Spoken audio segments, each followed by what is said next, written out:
예, 반갑습니다. 네, 어떤 게 궁금하세요? 두산 에너빌리터요. 두산 에너빌리티고요. 매수가랑 비중이요? 22,000원에 40%입니다. 22,000원에 40%요? 예, 오래됐어요. 일단 두산 에너빌리티 같은 경우는요, 단기적으로 이렇게 반등이 나갈 수 있는 자리예요. 원래 이 자리가 단기적으로 이렇게 반등이 나갈 수 있는 자리이기 때문에 매매를 하는 데 있어가지고 그렇게까지 뭐 불안하거나 두려워할 필요까지는 없는 자리예요. 근데 이 기업도 사실 거품이 굉장히 심한 기업이기도 하기 때문에 사실상 이게 여기서 또다시 막 상승세로 올라갈 수 있을까는 일단 제일 중요한 건 23,000원짜리를 뚫어야 돼요. 22,000원짜리를요. 그래서 저기를 뚫을까 안 뚫을까는 지금 19,200원에 왔다 갔다 하고 있는데 뚫는다 안 뚫는다를 맞출 수는 없는 거예요. 그러면 어찌됐든 차트상으로 내려갔다 올라갔다 내려갔다 올라갔다 내려갔다 올라갔다를 반복하면서 여기서 횡보하고 있으면서 박스권이라고 할 만한 추세를 만들고 있기 때문에 그 자리에서 움직이고 있는 것뿐인 거지 이 기업이 좋아가지고 나빠가지고 움직이고 있는 건 아니에요.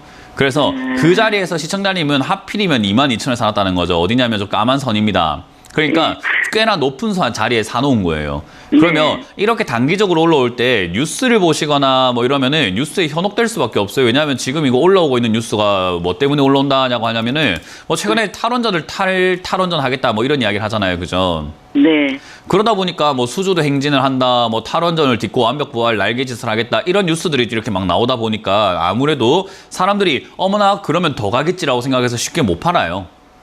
개미들의 가장 큰 문제점이 올라올 때 팔아야 되는데 뉴스를 보니까 못 팝니다. 좋아서 올라오네? 그럼 더 가지 않을까? 내가 기다린 게 얼만데. 이런 알량한 생각, 정말 간사한 생각을 하게 돼요. 그래서 시청자님은 어찌됐든지 간에 좀 더 현명했으면 좋겠어요. 뉴스에 현혹되지 마시고 내가 팔아야 될 자리가 오고 있구나라고만 생각하시면 돼요. 뉴스에 현혹되면 절대로 못 팝니다. 그래서 그냥 올라올 때 2만 원 가깝게 그냥 매도하는 것이 전 가장 좋다고 생각이 들고요. 2만 원 가까이 올라왔을 때 저 자리가 뚫고 올라가지게 된다면은 좀 더 들고 가서 뭐 본전까지 가져가도 되는데 그거는 제가 판단할 문제가 아니라 저 자리에 왔을 때 시청자님이 판단할 줄 알아야 돼요. 그래서 2만 원짜리에서 거래량이 좀 발생되면서 위로 솟구쳐 올라가게 되면은 요즘에 이렇게 횡보를 하고 여기서 이렇게 약간 갇혀 있는 종목들이 위로 뚫고 올라갔을 때 신고가로 가는 그런 분위기도 많이 만들어지고 있거든요. 그래서 그거는 이제 그때 돼서 알 수 있을 것 같아요. 저때 엄청나게 좋은 뉴스들과 함께 이렇게 개미들 꼬시면서 끌어올리게 된다면은 뭐 본전 이상까지도 갈 수는 있겠죠. 근데 그 정도의 뉴스가 지금 당장 나올지 안 나올지는 우리가 알 수가 있다 없다? 없죠. 네, 그렇기 때문에 지금 여기서는 뭐 섣불리 막 이렇게 될 겁니다. 저렇게 될 겁니다. 그러니까 들고 가세요. 뭐 어떻게 하세요 하는 건 전부 다 선무당이 하는 행동이고 지금 우리가 할 행동은 일단 그런 뉴스가 나올지 안 나올지 모르겠으나 일단 2만 원에 가깝게 올라왔을 때는 매도 준비, 마음의 준비를 해야 되구나. 저기서 크게 상승 나오지 않으면 뭐 해야 될까요? 네, 어쩔 수 없습니다. 파는 게 맞는 거고요. 만약에 여기서 거래량이 붙으면서 좀 올라가지고 뉴스가 좀 나오게 된다면은 좀 더 들고 와서 다른 개미들한테 22,000원 이상에서 비싸게 팔아 넘기면 돼요. 그럼 이제 그 개미들이 대신 물려줄 겁니다. 예, 그래서 저도 지금 오늘 올라가길래 오늘 지금 매매를 오늘부터 매도할 마음 그런 자세는 좋은 건데요. 어쨌든 매도할 준비를 하시고 바라봐야 되고 지금 당장 오늘은 매도할 필요까지는 없어 보이는 2만 원까지는 가져가 보면 되는 자리라고 보시면 되겠습니다. 예. 네. 그래 되겠습니까? 예. 다음 상담 이어가겠습니다. 여보세요? 안녕하세요. 네, 안녕하세요. 문현진 멘토입니다. 예, 현대 두산 인프라포 9,110원에 지금 올라오고 있는 중인데 언제 팔까 싶어요. 얼마라고요? 9,110원. 9,110원에 10%. 지난주에 사셨어요? 그게 벌써 한 달 넘었어요. 2월에 올라올 때 사셨네요. 그죠? 예, 그거 사고 나서 한 이틀 있다가 내려가거든요. 그러니까요. 예. 일단 지금 당장에 이 기업이 뭐 올라오고 있는 이유가 뭔가 하면은 뭐 중국에서 인프라 투자하겠다라는 이야기 나와가지고 이런 인프라 투자 회사들, 건설사들 이런 것들이 조금씩 올라와주고 있거든요. 예. 그래서 지금 건설 중장비하거나 뭐 건설 장비들, 인프라 관련 기업들, 무슨 건설 이런 기업들이 올라오고 있는데 저는 좋은 현상이라고 보진 않아요.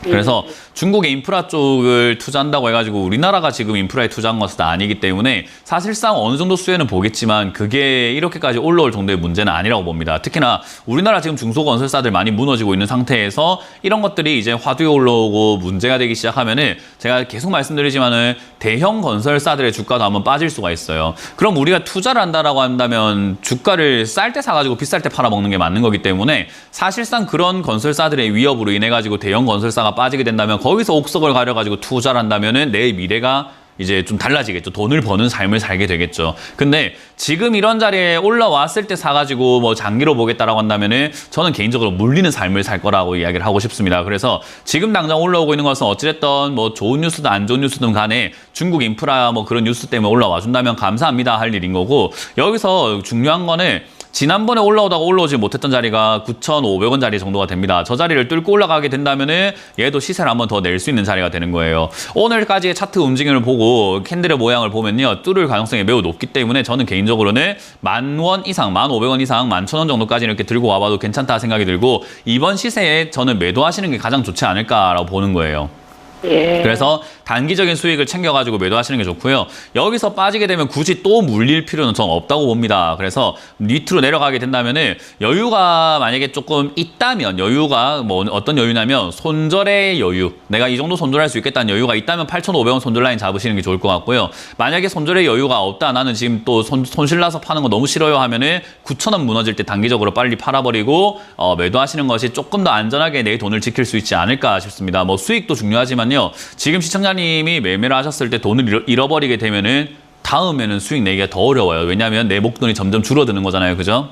예. 그래서 저는 뭐 이 종목을 통해서 수익 내는 것보다 중요한 건 돈을 지키는 거다 생각하기 때문에 손절 라인을 타이트하게 정해놓고 대응하는 게 좋다. 여유가 있으면 8,500원, 여유가 없으면 9,000원대 손절 라인을 정해놓고 대응하시고, 슈팅 나왔을 때는 바로 11,000원 언저리에 가깝게 매도하셔가지고 수익 챙겨라는 전략 드려볼게요. 예, 감사합니다. 네, 다음 상담 이어가겠습니다. 여보세요? 네, 안녕하세요. 네, 안녕하세요. 문현진 멘토입니다. 네, 롯데관광개발 18,100원에 비중 10%요. 18,100원에 비중 10%요. 네. 이거 탈출이 조금 어렵겠죠, 그죠? 네, 어떻게 해야 되나 여쭤보고 싶어가지고. 이게 사람들이 지금 착각하고 네. 있는 게 있어요. 코로나 분위기가 좀 끝나니까 이제 관광 많이 다니겠지라고 해갖고 코로나 뭐 이제 리오프닝 관련주로 해갖고 관광 업종들을 좀 비싸게 사신 분들이 좀 많거든요. 이렇게 지금 시청자님처럼요. 근데 상식적으로 관광은 우리가 언제 많이 다닙니까 하면 먹고 살기 힘들 때 갑니까? 아니면 먹고 살기 좀 편할 때 갑니까? 먹고 살기 편할 때요. 그럼요. 여유가 있을 때 가는 거잖아요. 그죠? 네. 요즘에 사람들 보면은 여유가 있어 보여요? 아니면 조금 버거워 보입니까? 버거워 보여요. 앞으로 삶은 좀 더 어떨까요? 좀 계속 좀 더 가지 않을까, 빡빡해지지 버거워. 않을까 네. 싶죠. 그죠? 그럼 여행을 네. 자주 다닐 수 있을까요? 아껴가지고 겨우겨우 한번 갈까 말까일까요? 겨우겨우 한 번이요. 그러니까요. 이게 우리가 경기 침체를 무시하기 때문에 발생이 되는 거예요. 관광 산업은요, 모든 산업에서 가장 마지막에 올라가는 산업이라 생각하시면 돼요. 뭐 제조업이 올라가고, 뭐 만드는 자동차 산업이라던가 이런 것들이 막 올라가고 난 다음에 마지막에 서비스 산업 쪽이 이렇게 올라가게 되는 거거든요. 그래서 네. 관광업은 그 모든 산업에서 마지막 단계에서 나오는 그 형태라고 보시면 돼요. 여유가 있으니까 사람이 워라밸이라고 해서 뭐 워크와 라이프의 밸런스네 뭐네 이런 이야기들이 나오게 되는 건 먹고 살기 편할 때입니다. 먹고 살기 힘든데 밸런스가 어디 있습니까? 이래가지고 빨리 돈 벌어야지. 안 그래요? 네, 맞습니다. 그러니까요. 요즘 분위기가 롯데관광개발과 같은 이런 관광 기업들이 좀 수혜를 볼 수 있는 사회일까라고 한다면요. 점점 좀 빡빡해지고 있는 것이 현실이에요. 뭐 물론 코로나 때 생겼던 적자라든가 이런 부분들이 조금은 훼손될 수는 있을 거예요. 그래서 최근에 이제 약간 흑자로 돌아서고는 있으나 완벽하게 수혜가 될 수 있을까라고 한다면은 그렇게까지 수혜가 되긴 좀 힘들 것 같아요. 그래서 이게 제가 왜 이렇게 이야기하냐면 과거에 리오프닝 관련주네 뭐네 하면서 이렇게 막 급등이 나와가지고는 올라오고 난 다음에 지금 빠져 있는 상태이기 때문에 다시 올라올 수 있을까 하면은 다시 올라왔을 때 지난 고점 2만 원 정도까지 올라가기 조금 버겁지 않을까 저는 그렇게 생각을 해요. 네. 그래서 저기까지 가기엔 좀 힘들 것 같고 당장은 10,000원대에서 많이 머무를 가능성이 높고 만약에 10,000원대에서 머무르고 반등이 나오면 한 16,000원대까지 올라오고 말 거라는 생각이 듭니다. 어찌됐든 관광업은 뭐 경기 침체가 오고 난 다음에 다시 또 사람들 관광 다니게 될 거고 그리고 돈 있는 사람들은 관광을 또 어차피 또 많이 다닐 거기 때문에 사실상 뭐 주가가 뭐 내려가가지고 폭삭 망해가지고 상폐됩니다. 이런 내용은 아니고 장기로 가져갈 수밖에 없을 것 같아요. 매수가가 워낙 높기 때문에.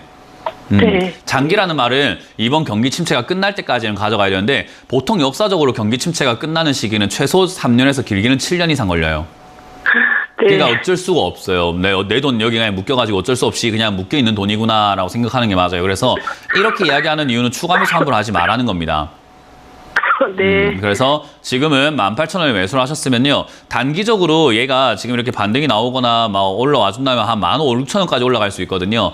그냥 네. 추가 매수 없이 그냥 올라왔을 때 빨리 정리하는 게 저는 방법이라고 생각이 들고요. 만약에 추가 매수 하실 거면 어쨌든 장기로 보고 추가 매수를 해야 되는 거잖아요. 그죠? 돈이 묶일 건데 네. 앞으로 더 많이 묶일 거라 생각할 거면은 최근에 만들어졌던 저점 라인이 10,000원짜리예요. 네. 저게 무너졌을 때가 오히려 롯데관광개발과 같은 이런 기업을 싸게 살 수 있는 기회가 생기는 거거든요. 어차피 아, 네. 추가 매수할 거면 싸게 사는 게 좋은 거예요. 네. 내가 지금 물린 돈보다 중요한 건 새로 들어갈 돈이 더 효과적으로 쓰일 수 있는 자리가 필요한데 그러려면 주가가 많이 빠지는 게 맞거든요. 그래서 혹여나 10,000원짜리 무너지고 7,500원이나 정말 진짜 극악무도한 악재라든가 시장이 너무 안 좋아가지고 5,000원까지 빠진다면 이거는 횡재입니다. 횡재. 시청자님 입장에서 횡재예요. 왜냐하면 5,000원까지 떨어졌을 때 시청자님이 만약에 지금 매수하셨던 비중만큼 추가 매수를 하시게 되면요. 매수가가 한 8,000원 이하로 떨어져 버립니다. 네. 그러면 18,000원에 사서 들고 있어가지고 저기까지 올까요라는 질문이 아무 의미가 없어요. 반등 조금만 나오면 어떻게 되죠? 바로 탈출이 됩니다. 네. 바로 수익도 낼 네. 수 있고. 그러니까 매수가가 낮아지면 낮아질수록 좋은 거기 때문에 어차피 내가 매수가 낮추기 위해서 추가 매수할 거면 비싸게 사야 될까요? 싸게 사야 될까요? 싸게 사야죠. 그러면 내려가는 게 기분이 나빠야 됩니까? 오히려 좋아야 됩니까? 좋아야죠. 맞아요. 그러니까요. 추가 매수 계획을 만약에 머릿속에 조금이라도 하고 계신다면 떨어지는 거 두려워할 게 아니라 그냥 제발 떨어져 줘라고 하고 있는 게 맞아요. 물론 롯데 관광개발이 갑자기 폭파돼가지고 박살나가지고 이렇게 주가가 떨어지는 그런 악재 말고는 그냥 주가가 네. 떨어지는 건 아주 좋은 내용입니다. 그래서 주가 떨어지는 건 무서워하지 말고 그냥 장기로 가져가 보시는 게 어떨까라는 조언을 드려보도록 하는데 추가 매수는 7,000원대 가깝게 하시는 게 가장 좋지 않을까. 그 이하가 더 베스트다라는 이야기를 해드려보도록 하겠습니다. 어쨌든 반등 나오면 16,000원 이상에서 정리하세요. 네, 감사합니다. 네. 핸드폰으로 이런 문자나 전화를 받으셨나요? 카카오톡에서 이런 채널을 보셨나요? 주식 챔피언을 사칭하는 카카오톡 채팅방 채널에 이어 스팸 문자 전화도 발생하고 있습니다. 주식 챔피언 대표번호 1644-6646 이외의 번호로 연락드리지 않습니다. 유의해 주시길 바랍니다. 타 번호로 연락을 받으신 분들은 즉시 차단해 주시길 바라며 피해가 발생하지 않도록 각별히 주의 바랍니다.